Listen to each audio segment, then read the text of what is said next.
হঠাৎ আওয়ামী লীগ নিষিদ্ধের দাবিতে কেন উত্তাল পুরো দেশ?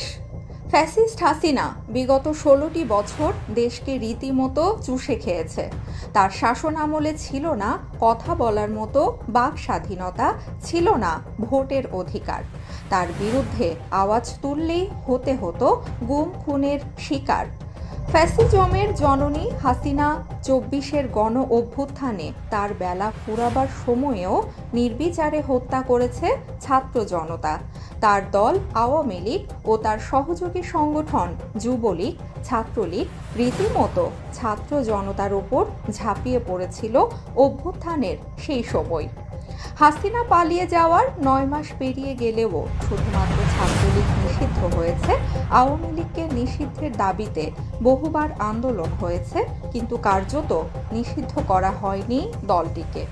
আবারও নতুন করে আন্দোলন শুরু হয়েছে আওয়ামী লীগকে নিষিদ্ধ করার দাবিতে।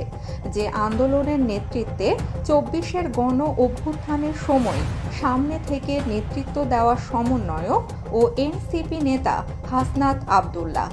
গত রাত 10টার পর থেকেই প্রধান উপদেষ্টা ডক্টর মোহাম্মদ ইউনূসের বাসভবন যমুনার সামনে ফ্যাসিস্ট হাসিনার দল আওয়ামী লীগকে নিষিদ্ধের দাবিতে তার নেতৃত্বে জাতীয় নাগরিক পার্টি এনসিপি ছাড়াও ইসলামী ছাত্র শিবির, বৈষম্য বিরোধী ছাত্র আন্দোলন, ইনকিলাব মঞ্চ, up Bangladesh, anti fascist coalition, July ঐক্য সহ আরও কিছু সংগঠন অংশ নেয়।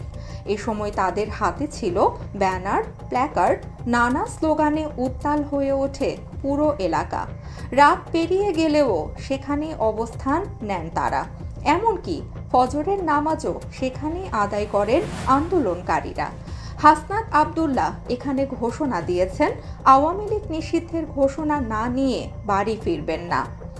শুধু রাজধানী ঢাকা নয়, গতকাল থেকেই মূলত দেশের বিভিন্ন জায়গায় আওয়াজ উঠেছে আওয়ামী লীগ নিষিদ্ধের।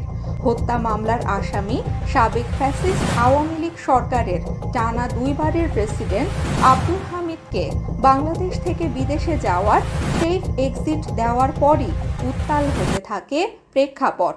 এ ঘটনায় নিজের ফেসবুকে পোস্ট করে ক্ষোভ প্রকাশ করেছিলেন হাসনাত আব্দুল্লাহ। দেশের সাধারণ নেটিজেনদেরও সামাজিক মাধ্যমে ব্যাপক ক্ষোভ প্রকাশ করতে দেখা যায় বিষয়টি নিয়ে। যদিও সরকারের পক্ষ থেকে ইতিমধ্যে পদক্ষেপ নেওয়া হয়েছে।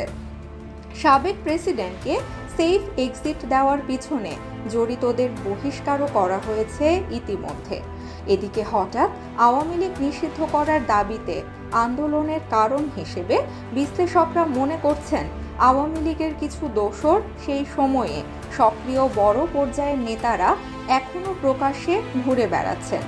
অনেকেই দেশে থাকলেও গ্রেপ্তার হচ্ছেন না, আবার যারাও গ্রেপ্তার হয়েছেন তাদের বিচার প্রক্রিয়াও ঠিকভাবে এগোচ্ছে না। অনেকেই পেয়ে যাচ্ছেন জামিনও। আর 24-এর গণ অভ্যুত্থানে আওয়ামী লীগ যা করেছে, এরপর বাংলাদেশের সাধারণ মানুষও দলটিকে রাজনীতিতে আর দেখতে চায় না। মূলত এসব কারণেই গর্জে উঠেছে আবার আমজনতা। আন্দোলন হচ্ছে দেশ জুড়ে।